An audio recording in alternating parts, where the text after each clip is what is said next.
Welcome to the podcast, Let the Prophet Speak. We continue our study of the book of Judges.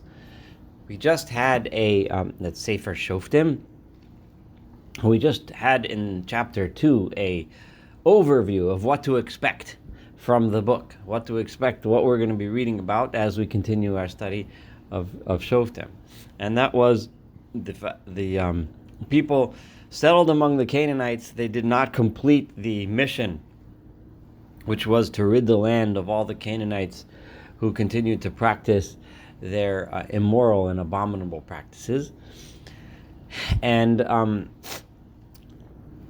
remember that in the theology and the philosophy and the morality that the Torah, that the Bible, that the prophets are trying to teach, polytheism is associated with arrogance, it's associated with immorality, and eventually leads to the worst abominations.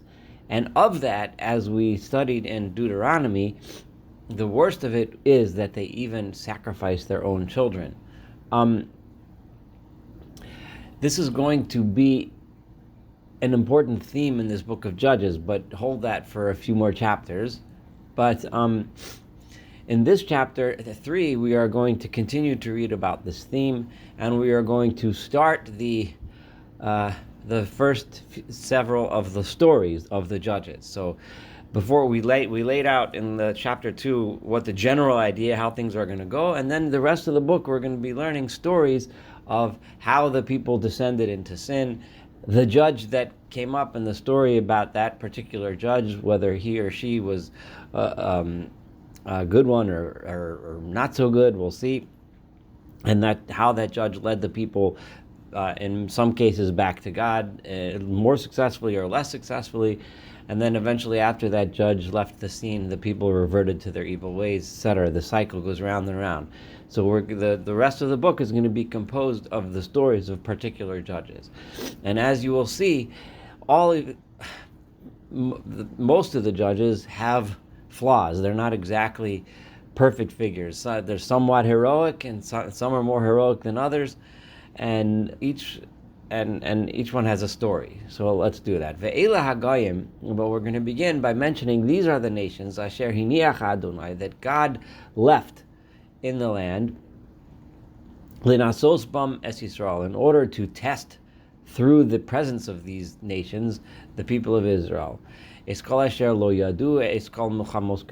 of those people of Israel who did not know the original wars that occurred during Joshua's days, those wars in which overt miracles occurred. And as we saw in the book of Joshua, the overt miracle times it really receded into the past. We had obviously the Exodus from Egypt, which was quite overt.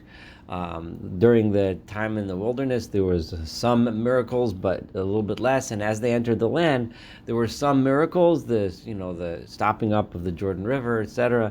There were a few miracles here and there, but we had this sense that God was receding into his secret place. That God was receding into a place where he intervenes with this world, but not in such an obvious way. So we were learning the lesson in the book of Joshua that God is there, is ever present, but it's not. But He leaves it to people to bring about change in this world. So over here, those that did not see those miracles, just like we learned in the last chapter, they were more vulnerable to falling into sin because they did not see the overt presence of God. And those people were now being tested by the nations that surrounded them, just like all of us today. We don't see in life, in everyday life, the presence of God. We don't see overt miracles, and we're tested every day by what's around us. Now, the language used here is such as if we know the purpose that God does things. It's as if God left those nations in order to test the people. It doesn't really mean that. What it really means is that the overall effect of the leaving the nations living together, the nations practicing these polytheistic immoral practices, living among them and does test the people. That's the overall effect of it. So it would seem to the person here that God left them in order to, But the truth is, they were left there, as we learned before, because the people did not do what they were tasked to do, which was those that refused to accept the moral ways of the Torah should be asked to leave, and if they don't want to leave, wage war against them and get rid of them. Excuse me. So let's go on to verse 2. Rak, the reason why they were left is in order, das doros b'nei Yisrael, so that the generations of the children of the descendants of Israel should know, l'lamdam milchama, to teach them that they also need to wage war. In other words, the job is still continuing. Rak asher lefanim lo yida'am, but only those who had not known the wars that had occurred before. So, in other words, that the reason why they were left is so that this lesson should continue to be learned for the people. In other words, the job was still left to be done. And who were these nations? Chamesh Esar Nei Plishtim, the 5 regions or principalities of the Philistines, V'chol HaKanani, and all of the Canaanites, V'hatzidoni, and the people from Sidon, Tidon, V'achivi, and the Hivites, the Yoshev Har HaLevanon, that lived in the mountainous region of Lebanon, Mehar Baal Hermon, from the Hermon mountain, the Hermon mountain up in the Golan, Ad Levo Hamat, all the way to Levo Hamat. And so these areas were still settled by the natives. Vayihu lenasos b'mes Yisrael, and they remained there in order to test through these nations the people of Israel, ladas, to know and see, hayishmu et mitzvot Adonai, are they going to listen to the commandments of God, asher tzivat avotam b'yad Moshe, that God commanded their forefathers through Moshe?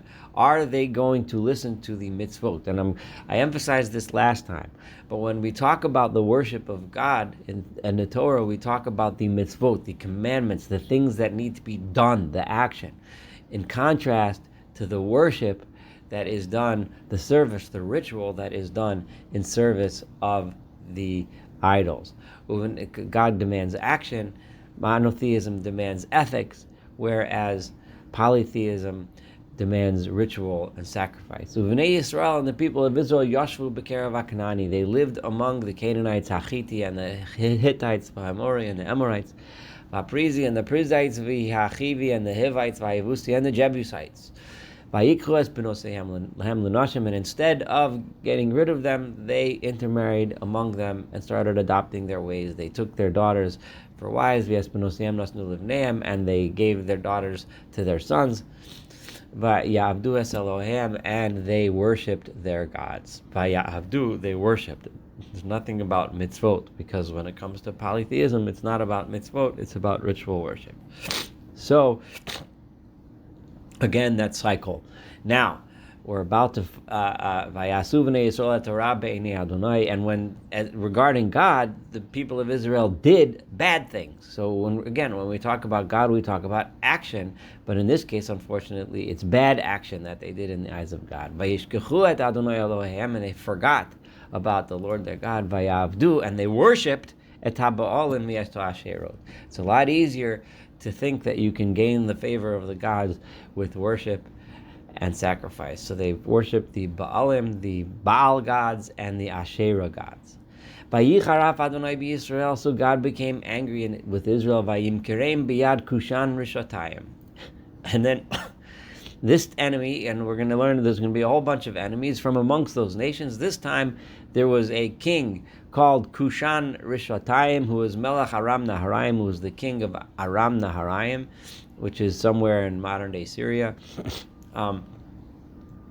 Vayavdu v'nei Yisrael et Kushan Rishatayim Shmona Shonim. And for 8 years, the people of Israel were subservient to the king of Aram Naharaim, and they were enslaved, or they were subservient to them, and they were suffering because God, once they sink into their ways and they don't, and this is this cycle continues throughout the period of the judges, as we'll read in this book, and even beyond into the days of the kings, when the people forget their unique mission in this world and they start acting and behaving like everyone else, they end up becoming subservient to everyone else. or to someone else. Vayizaku v'nei Yisrael al Adonai. So the people of Israel, what happens? They're suffering, so they turn to God and they cry and they pray. So God listens. Vayakam Adonai Moshiach levnei Yisrael, and God established, set up someone to come and save the people of Israel. Vayoshiim, and He saved them. And who was this person? The first one that we're mentioning of the judges. This doesn't mean that the only judges were the ones that are listed here. There are probably many judges during this period of about 400 years. Which are not mentioned in this book, but the stories that are the most famous, most important, that the prophets that decided were most important to include in for posterity in this book are the ones that I'm mentioning. And the first one we're mentioning is Otniel ben Kenaz. Otniel, the son of Kenaz, Achi Kalev, who was a relative of Kalev, of Caleb, Hakaton Mimenu, but was younger than Kalev. Otniel ben Kenaz, we would remember, is the one who married Kalev's daughter. He married Caleb's daughter. He was the one who conquered the Kiryat Sefer, the area. When Kalev said, "Whoever conquers this area will get my daughter, my daughter, as a wife," and Otniel stood up and did it. We know Otniel here is being called Kalev's brother. Presumably, he wasn't really a brother. They had different fathers, because at least they may have been brothers through maternal connection, but more likely Achi means he was a relative. He was a member of his clan. All we know, just to mention, I'm going to try to do this as we go through each figure, each person who appears, say what we do know about their personality. We know Otniel was a valiant warrior. He was the one who conquered Kiryat Sefer. We know that he's considered here, he's called by God a Moshiach, a savior for the people of Israel, which is a pretty valiant, a pretty strong endorsement of his character, of his title. So he was a great man. And in rabbinic literature, he's considered the one who continued the tradition of Torah. He was the primary student of the Zikanim, of the elders that studied under Joshua, and in the book he appears that way. His one character flaw, which was that he was a little bit of a wimp. You should excuse me. When it came to standing up for himself and his family fortunes, when in the episode we studied about Achsa, his wife, Caleb's daughter, had to advocate in order to get a better portion. The father Caleb had given them a portion of dry land, and Achsa was the one who had to stand up and ask Caleb to get land which had more wells, which was more fertile. And Otniel refused to confront his father-in-law. So when it came to confronting his father-in-law, he was a little bit what modern terms would be called a little bit too shy, but other than that, so this is what we know about his character. So verse 9, Vatihi alav ruach Adonai, and the Spirit of God rested upon Otniel. So again, he was clearly a holy, special man. Vayishpot es Yisrael, and he was the judge over Israel. Vayetei lamilchama, and he went out to war. We do know that he was a skilled warrior, and he led the people into war. Vayitein Adonai biyado et kushan rishatayim melech Aram, and God placed in his hand, in other words, he helped him conquer the king Kushan Rishatayim, who was the king of Aram. Vata'az yado al Kushan Rishatayim, and his hand was stronger and more powerful, and he won over the people of Kushan Rishatayim. Vatishkot haaretz arboim shana, and for 40 years after that, the land was quiet. It would seem like Otniel was the judge for the period of 40 years, continuing the heritage of his kinsman Caleb and their teacher, the one who led the people before that, Joshua. Vayamat Otniel ben Kenaz, and Otniel, the son of Kenaz, passed on. And with this, we'll stop the Judges 3a, this first half of this chapter, and we will go on to read the next story of the next judge, which we will read in the next chapter. Thank you so much for studying. It's a privilege to study with you this book of Judges together. Looking forward to studying the rest of chapter 3 and, of course, the rest of this book of Judges together.